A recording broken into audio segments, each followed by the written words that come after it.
Hello guys, and welcome back to this another Arduino tutorial. And in this tutorial we're going to learn how to control the motors of our robot, and it's fairly simple. And let's get to it.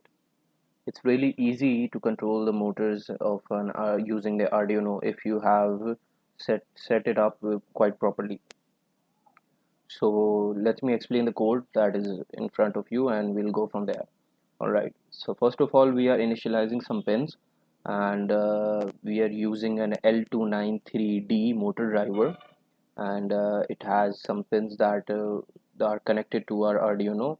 Why are we using L293D? Because it's really easy to control motors using that particular chipset.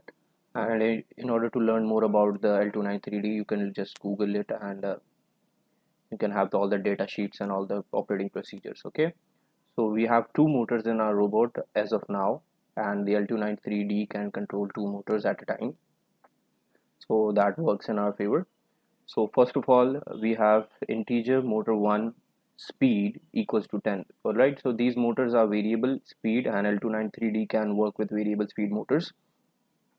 So at motor 1 speed the pin number is 10. Similarly, for motor 2 speed the pin number is 11. And for controlling motor number 1 and 1, we have two pins, pin number 3 and 5. These are positive and negative terminals basically.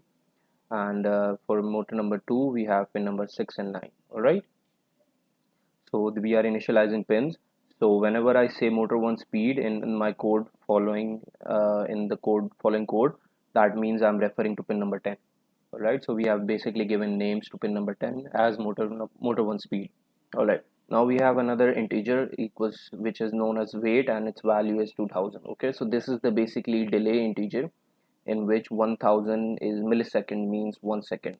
So the Arduino uses milliseconds as its time input, so that's why we are using 2000. You can change this weight, or you can you know uh, write 2000 in individual delays, but I prefer it to do this way. Coming to setup, now in the setup, as you can see that it is being said here, put your setup code here to run once. That means whatever code is inside setup, that will be only run once. All right, so whatever pins we initialized, we are now telling the Arduino that, hey, look at that, with this pin number 10 is should be treated as an output. Okay, so motor 1 speed is an output, motor 2 speed is an output, motor 1 positive negative forward reverse terminals are output, and motor 2 positive negative forward reverse terminals are output. Okay, so pin configuration for output. In this program we are doing more all of our work using outputs, and if you have some sensors connected, that will be treated as an input. Okay, so we'll get to that when we get to that, but for now we are using that. All right, so one more thing that I wanted to discuss right here is this analog motor write speed. All right, so I'm using analog write motor 1 speed comma 225. That means I'm using analog writing methods, analog write and digital write. The main difference between that is the analog write can send data from 0 till 225. That means it has a greater range, it has a greater number of states. But on the other hand, the digital write can only send data to a digital pin, and it can only send data either 0 or 1.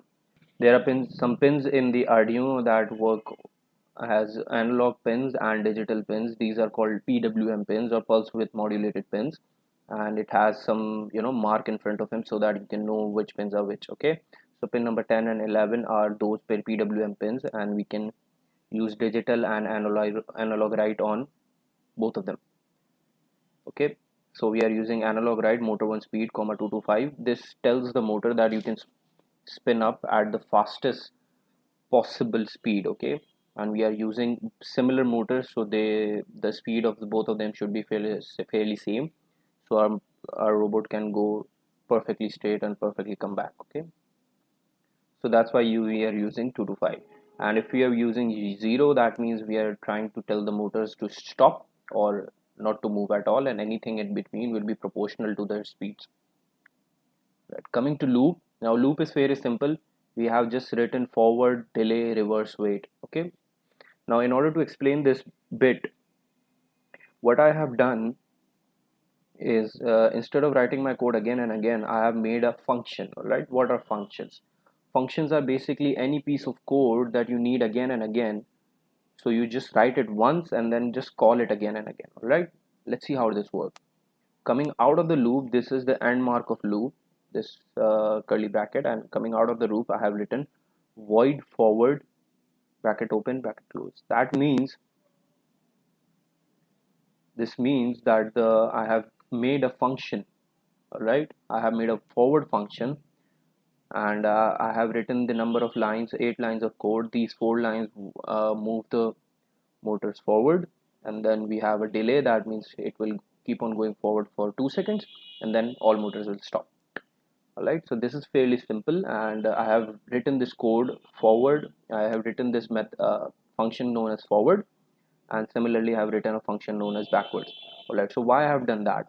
Now let's imagine that you need to perform some maneuvers with your robot, right?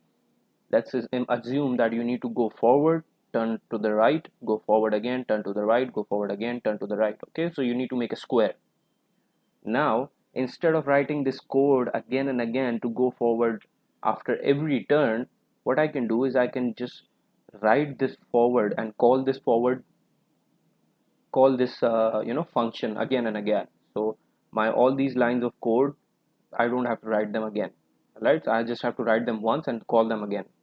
So it's fairly simple. It's cut down your number of lines that you have written, and it's really easy to make functions like these and call them.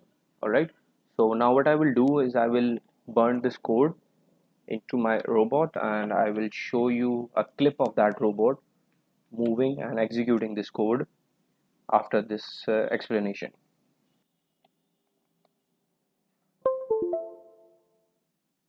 In order to burn that code, we'll just go to tools, select our port, COM4 Arduino Nano, because I'm working with Nano, and just upload it.